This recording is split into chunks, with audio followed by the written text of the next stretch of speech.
సాహిత్య ఒకసారి వాళ్ళ మదర్తో మాట్లాడించండి ఒకసారి. సరే ఆయనకి ఇష్టం లేదు, వదిలేసేయండి. కాల్ కట్ అయిపోయింది, ఒక నిమిషం లైన్లోనే ఉండి అలాగే చూపించు మొత్తం అంతా. బహుశా వాళ్ళు బయలుదేరి నీకోసం హైదరాబాద్ వస్తున్నట్టున్నారు. నేను ఉన్నాను కదా, లైవ్ అయిపోయిందా నేను వెళ్ళిపోతాను. ఎక్కడికి వెళ్తారు? నేను వెళ్ళిపోతాను. ఉమెన్స్ ఏదో ఒక పీజీ హాస్టల్లో ఉంటాను. అక్కడికైనా వస్తారు కదా. అడ్రస్ తెలియదు కదా, నా దగ్గర మొబైల్ లేదు, ఏమీ లేదు. మొబైల్స్ అన్ని వాళ్ళ దగ్గరే ఉన్నాయి. మరి ఏం చేద్దామని అంటే నేనైతే ఒకటే చెప్తానండి, నేనైతే అఘోరమ్మతో ఉంటాను.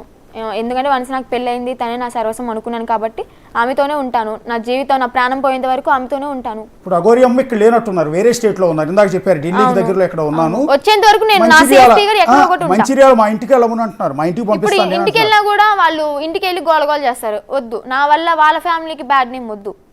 ఆమె వచ్చాక నేను వెళ్తాను. ఈ లోపు ఎక్కడో ఒకటి ఏదో ఒక రూమ్ లో ఉంటాను.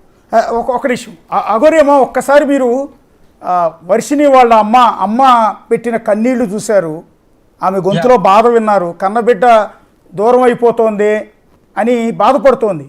దూరం ఏం అవ్వట్లేదు నాన్న, దూరం ఏం కావాలని ఇంటికి వెళ్తా అని చెప్పాను కదా, నెలలో ఇన్ని రోజులు పంపిస్తాను కూడా చెప్పింది.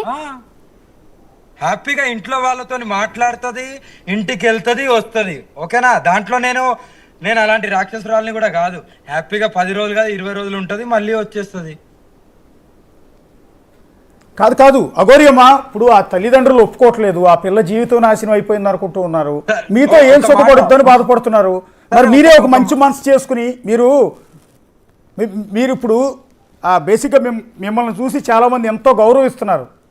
అలాంటిది మీ చేతిలో ఒక ఆడపిల్ల బందీగా ఉండిపోతోంది అంటే ఆటోమేటిక్ మీకు కూడా బ్యాడ్ నేమ్ కదా. బందీగా లేను నేను, మీరు బందీ అని అనొద్దు ప్లీజ్. నేను బందీగా లేను, నేను ఎంతో స్వేచ్ఛ పక్షిలాగా ఉన్నాను ఆమె దగ్గర. నేను బందీగా లేను, నా ఇష్టపూర్వకంగా నేను వెళ్తున్నాను ఆమె దగ్గరికి. ఓకే, అంటే నేనేది మీ మీద పడే నింద గురించి చెప్తున్నాను. నా పాపకి ఇష్టమే, ఓకే, అమ్మాయి మేజర్ కాబట్టి మీతో కలిసి ఉండడానికి. నాకు నిందలు కామన్, ఓకేనా. నిందలు అంటేనే అఘోరి అమ్మ అంటేనే నిందలు ఉంటాయి. అన్ని చేస్తూనే అఘోరి అమ్మ వస్తుంది, ఓకేనా. దేనికి కూడా వెనకాడే ప్రసక్తి లేదు, భయపడేది అస్సలు ప్రసక్తి లేదు. ఇప్పుడు నేనైతే ఒకటే చెప్తా అండి, నాకు కానీ అఘోరమ్మకి కానీ ఏదైనా ప్రాణహాని జరిగి మమ్మల్ని బలవంతంగా ఏదైనా చేసినా కూడా మాకు థ్రెట్ ఉండేది మా ఫ్యామిలీ ద్వారా, ఆ విష్ణు ద్వారా. అంటే అఘోరి అమ్మని ఏమన్నా చేసే ధైర్యం ఎవరికైనా ఉంటుందా? ఏమో అంటే కారు ఎక్కడ ఆపుకుని నిద్రపోతున్నప్పుడు ఏదో ఒకటి చేయొచ్చు కదా. మొన్న ఏం చేశారు, గుజరాత్ వస్తే మా హర్షన్న ఏం చేశాడు, ఒక కత్తి లాంటిది కొనుక్కొచ్చాడు, సూది లాంటిది, పోలీసులు లేకపోతే పొడి చేద్దామని. నా కళ్ళ ముందే మాట్లాడుకున్నారు, నాకు చూపించారు కూడా వెపన్. అది ఏది అఘోరి గారి పైన దాడి చేసే ప్రయత్నం. నన్ను పంపించకపోతే ఎదురు తిరిగితే పొట్లో పొడి చేద్దామని చెప్పి అది కొనుక్కొని వచ్చారంట. చూసారా, మిమ్మల్ని పొడి చేయడానికి ఒక కత్తి కూడా తెచ్చారంట అఘోరి అమ్మ. అది నేను చూడలేదు, ఆ అమ్మాయి చూసుంటదా. నేను ఎందుకంటే లేదు హోటల్ రూమ్కి వెళ్ళాక నాకు చూయించి నేను నిద్రపోతున్నానండి, నేను పడుకున్నాను అనుకుని మాట్లాడుకున్నారో ఏమో తెలీదు. జస్ట్ మిస్ అన్నా, పోలీసులు లేకపోతే పొడి చేసేవాడిని అని చెప్పని హర్ష అన్నాడు. సర్లేరా, పోలీసులు ఉండడం వల్ల బతికిపోయిందిరా అది, లేదంటే నా చేత ఆ జుట్టు కోసి తీసుకొచ్చేవాడిని అని చెప్పి విష్ణు.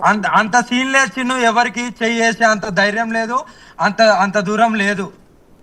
పోతే నేనన్నా పోతా, ఎదుటోడన్నా పోతా. చిన్ను ఒకటే మాట, నువ్వు వచ్చేసినావు కదా. అవును, నేను పూర్తిగా వచ్చేసాను. నేను ఇప్పుడు కాదు, లాస్ట్ టైమే పూర్తిగా వచ్చేసాను. చిన్ను ఇటు విను, లోకం ఏమనుకుంటది, పక్కోలు ఏమనుకుంటారు అనేది అవసరం లేదు, ఓకేనా. పెళ్ళైంది కదా, పెళ్ళైంది, నీ ఇష్టపూర్వకంగా నన్ను స్వీకరిస్తున్నావు, నా ఇష్టపూర్వకంగా నిన్ను స్వీకరిస్తున్నాను, మన ఇద్దరు మనసులు కలిసారు. సో జీవితాంతం ఇద్దరం ఇలాగే కలిసి ఉండాలి మనం 100%. పోతే ప్రాణమైన పోవాలి కానీ ఒకళ్ళు వచ్చాక మాట అయితే పడదు కదా. ఘనంగా ఒక జ్యోతిర్లింగంలో ఏదో ఒక జ్యోతిర్లింగంలో వాళ్ళకి ఫోన్ చేసి చెప్తాను, ఘనంగా లైవ్ పెట్టి ఘనంగా పెళ్లి చేసుకుందాం ఇప్పుడు. ఓకే, ఘనంగా, ఊరికే కాదు, ఘనంగా చేసుకుంటాం. మూడోసారి పెళ్ళి అంటావా? మూడోసారి పెళ్ళి అంటావా? మూడోసారి. వన్స్ టెంపుల్, అమ్మవారి టెంపుల్ దగ్గర అయింది మాకు, పసుపు కొమ్ముతో పసుపు తాడు వేశారు. సెకండ్ మా ఇంట్లో వాళ్ళ దగ్గర చైన్ వేశారు, గోల్డ్ చైన్. ఇప్పుడు ఏదో ఒక జ్యోతిర్లింగంలో నేను ఇప్పుడు కాల్ చేస్తాను. జ్యోతిర్లింగం ఎక్కడైతే బాగుంటది అనేది నేను చూసుకొని నేను ఆ జ్యోతిర్లింగంలో వాళ్ళకి నేను కాల్ చేస్తాను. నేను ఇలా వస్తున్నాను అని చెప్తాను. ఇంకొకటి, నీవి నెంబర్స్ ట్రాపింగ్ లో ఉన్నాయి, నాకు ఇచ్చిన పర్సనల్ నెంబర్ ఒక్కటే యూజ్ చేయి ఈ లైవ్ అయిపోయిన తర్వాత. యా ట్రాపింగ్ చేస్తే పెద్ద మ్యాటర్ ఏం కాదు. మంగళగిరి పోలీసులు కూడా సార్ నేను కంప్లైంట్ ఇచ్చి వచ్చేసాను కదా, ఇటు వినండి ఒకసారి. నేను కంప్లైంట్ రాసి వచ్చేసాను, ఎవరు బలవంతం లేదు, నా ఇష్టపూర్వకంగా అఘోరమ్మతో ఉండడానికి వెళ్తున్నాను అని. అయితే ఆ కేసు తీసుకున్న వాళ్ళు మా అమ్మ నన్ను కూడా కేసు తీసుకుని పోలీసులే ఈమె నెంబర్ హ్యాక్ చేసి నన్ను ఈడ్చుకొచ్చేయండి, మీ అమ్మాయిని ఎలా తీసుకొచ్చుకుంటారు తీసుకొచ్చుకొని మేము చూసుకుంటాము అని చెప్పని అన్నారు. అంటే